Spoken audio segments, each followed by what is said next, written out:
Welcome to Tilapia Learning, a small e-learning company in Sydney, Australia.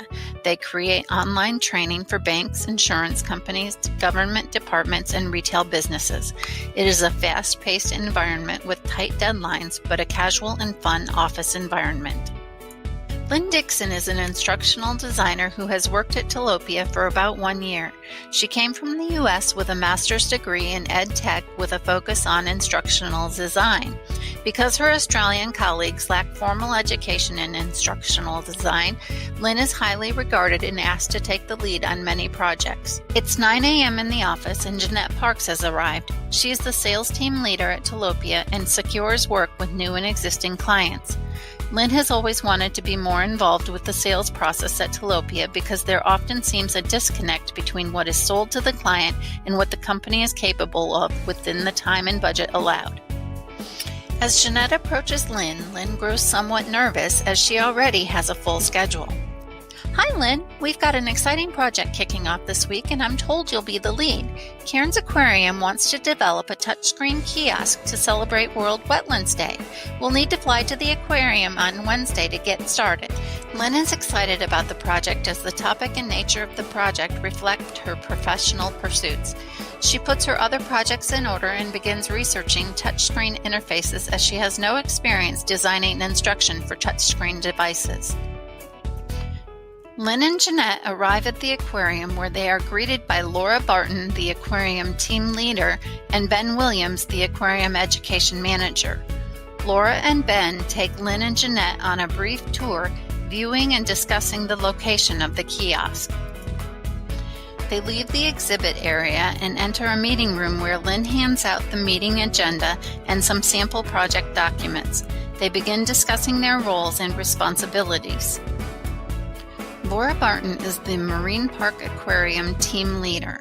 She's also the project sponsor who has responsibility for the major reviews and sign-offs, but no day-to-day responsibilities or involvement. Ben Williams is the Marine Park Aquarium education manager and subject matter expert.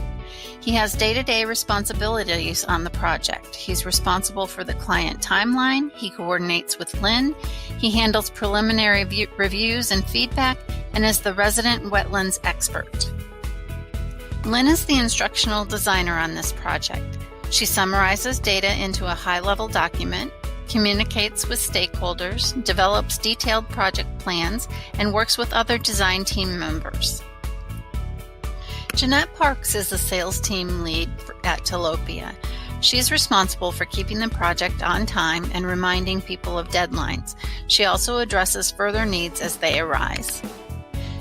As the meeting continues, Ben hands Lynn brochures, books, and posters, promising to send more resources electronically.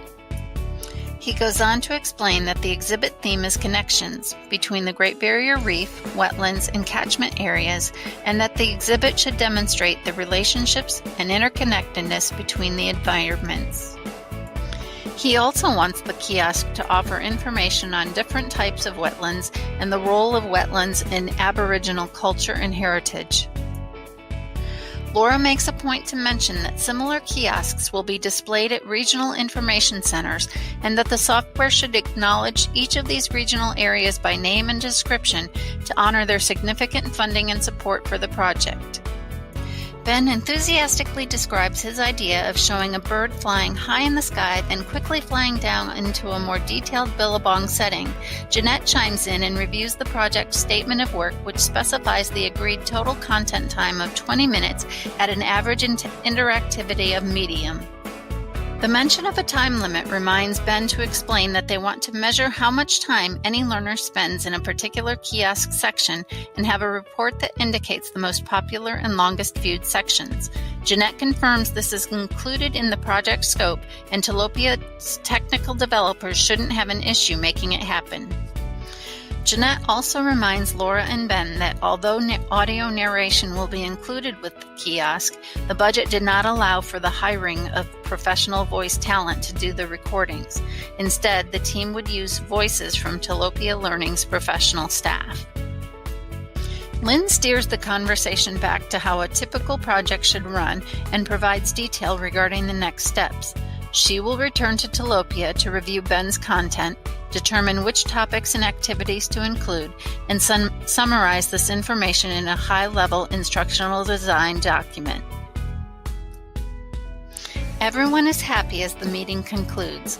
Laura quickly mentions that a group of senior citizens that regularly tours the aquarium could serve as a pilot group of users if needed.